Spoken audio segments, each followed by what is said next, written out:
Okay, so we are going to do a grouping game. This is how you would set up worlds for a grouping game.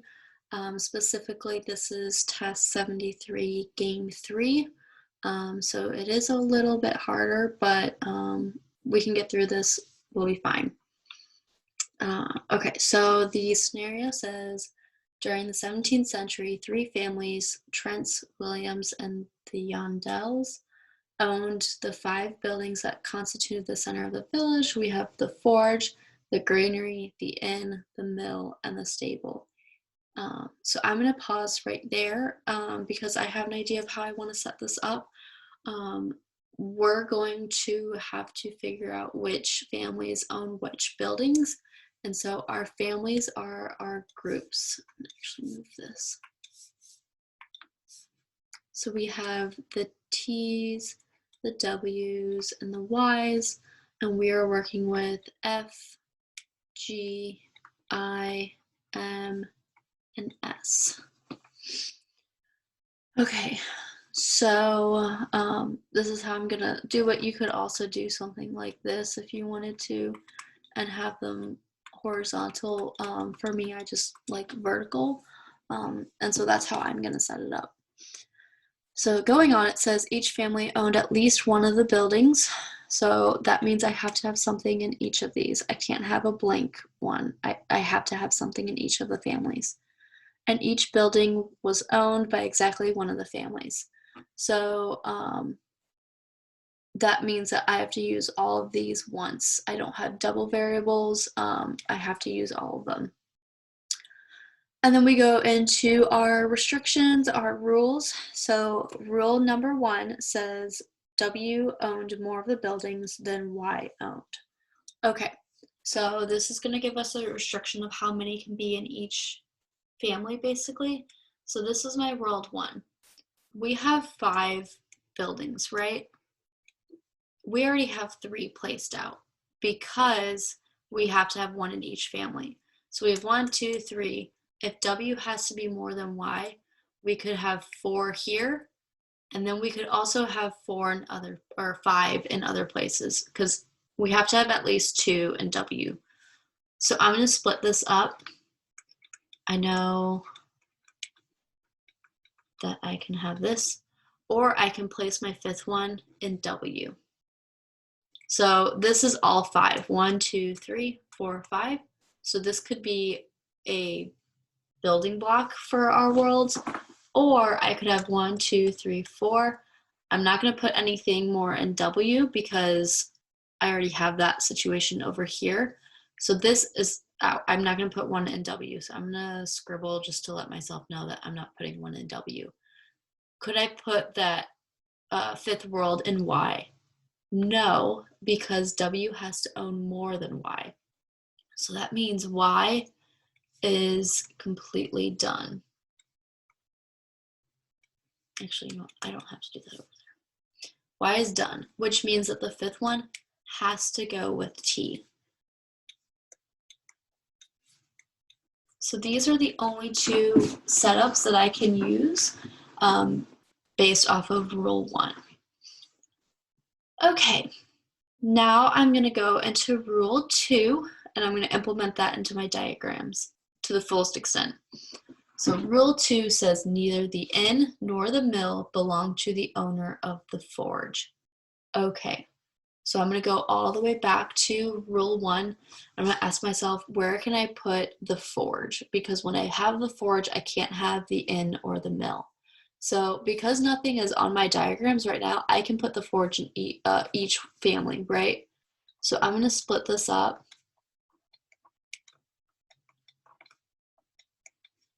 into multiple worlds, and I'm going to place the forge. Whoa, I got the forge on my mind. I'm going to place the forge in each of the families. So I'm going to place 1 with the T's, 1 with the W's, and 1 with the Y's. Now, when I have the forge, I can't have I or M. So I'm going to tell myself that I and M cannot go here. I'm going to tell myself here, I and M cannot go here. And well, obviously I and M cannot go here because I can only have the forage in this place. So I'm going to go back to 1, and I'm going to ask myself, can I do anything else? Well, if I have F placed and I know that I can't have I or M, that means that I've used up 2 or 3 of the variables on my 5, which means I can only have G or S with F. So we can split this up, and it's up to you if you want to do like this or actually split them up. For the sake of teaching, I'm going to split them up. And I'm going to do one where I have G here and one where I have S there. Okay, now I'm going to go into the other world that I had split up from 1, number 3. I'm going to make another world because same scenario happens. F, I, and M are 3 of our 5 variables, which means I can only have G or S with F.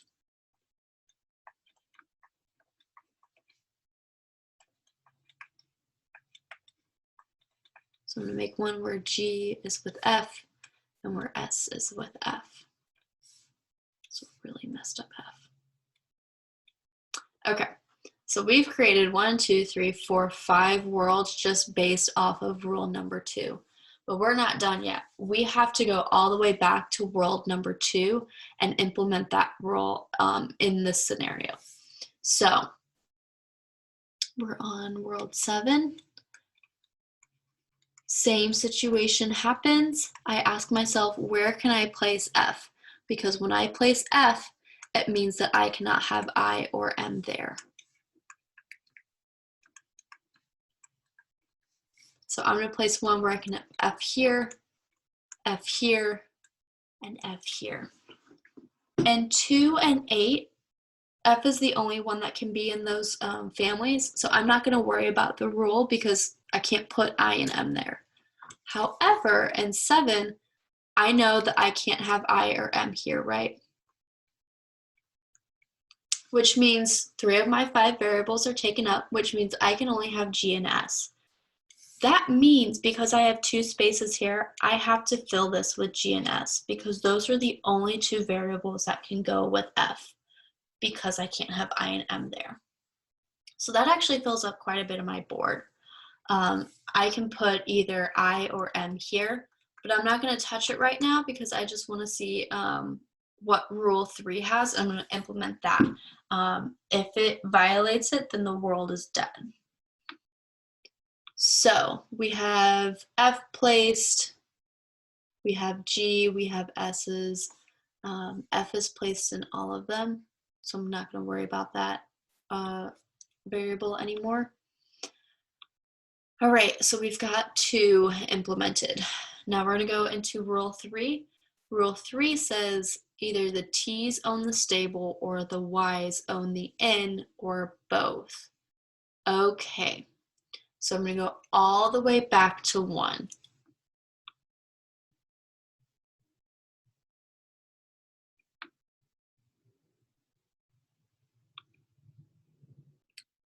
So if either T owns the stable or Y owns the N or both, we could have a scenario in which T owns the stable and Y owns the N, right? That's what that or both means. Okay, so we're going to go all the way back to world 1. We're going to ask ourselves, where can we place I, M, and G? Well, because I and S are the ones in our rule 3, we have in world 1 T owning the stable. That could mean I also owns the N, or it could mean W owns the N. Either way, we're not going to violate that rule. And because of that, G is also not mentioned in this one, and M is also not mentioned in this one. So they all could become floaters. This will work. Which basically means I can place them anywhere and not violate the game. It's not going to disrupt the game in any way. This is a valid world. I'm going to go on to number 3 because we're going to go and we're going to follow our splits. Okay, so Either t owns the stable, y owns the in, or both. Because y is solo, I'm going to focus on my in, because if I goes to t, that means that t has to own the stable if y does not own the in. So we're going to split it up again. T, W, Y, we have F, we have G, and we have 2 in here. So if I place I here, that means that M and S are going to fill in here, which is fine. If I place I here, how can I satisfy my rule 3? Either T owns the stable or Y owns the in. Well, Y doesn't own the in, so that means that T has to own the stable, which then fills up my world with M being the remaining variable there. That's a valid world. We're going to go down to 4 because that was our next split.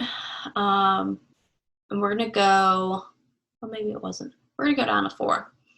We're just going to follow our trail. So for rule number 3, either T owns the stable or Y owns the in. Well, Y doesn't own the in, which means that T must own that stable. And now because I have F and S placed, G, I, and M can go anywhere and not violate our game. So again, these become floaters, which means I can place them anywhere in my remaining spots and not violate the world. So that's a valid world. We're going to go to number 2. Again, asking ourselves, where can I place S and where can I place I? T cannot own the stable because T is solo, right? We can't place anything else here. So that means that Y must own the in, which then means that the rest of our board must go in the middle because this is the only place that it can go. And we have a valid world. So then we're going to go to 5. Well, because T is full right now, we can't place the stable with T, which means Y must be placed with, or I must be placed with M, with Y. I must go in Y, which then means that the rest of our variables fill up our worlds because they cannot, or fill up our W, because this is the only place that it can go. So we have M and we have S, and that's a valid world. Now we're going to go to 6, and this is where we can make some splits. So, well, no, we can't, because S is placed in W, which means that T cannot have S. So that means that Y must have I, and that means that our remaining variables M and G must go in the empty spots. Now we're going to go to 7. So because S is with W, S cannot go with T, which means Y must have I, and our remaining M must go with T.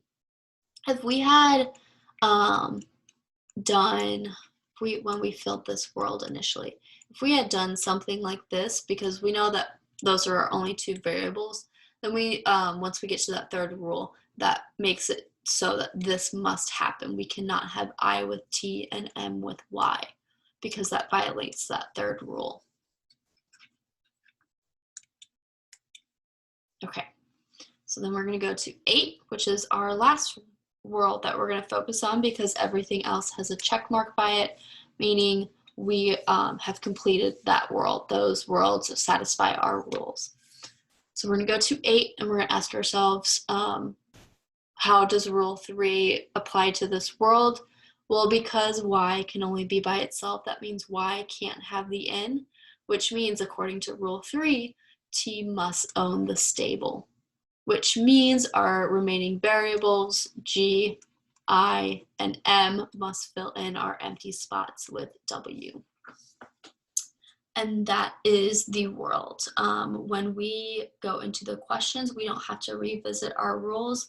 These are the only possibilities that we have, and they cannot violate our rules, meaning that if we use any one of these diagrams, we are safe. So it won't violate the rule because we've implemented them into each of our diagrams. And that is the game for 73 game 3.